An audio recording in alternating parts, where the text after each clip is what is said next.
हाँ जी, बहाउद्दीन ज़िक्र मुल्तानी और शाह आलम के दरबार जो हैं साथ साथ मुल्तान में आए।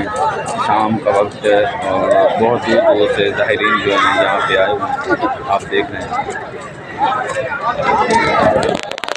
लंगर भी चल रहा है जनाब।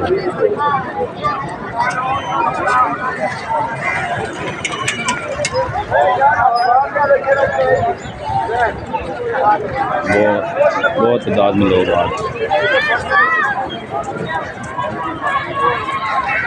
ये लंगर जो है वो भी चल रहा है।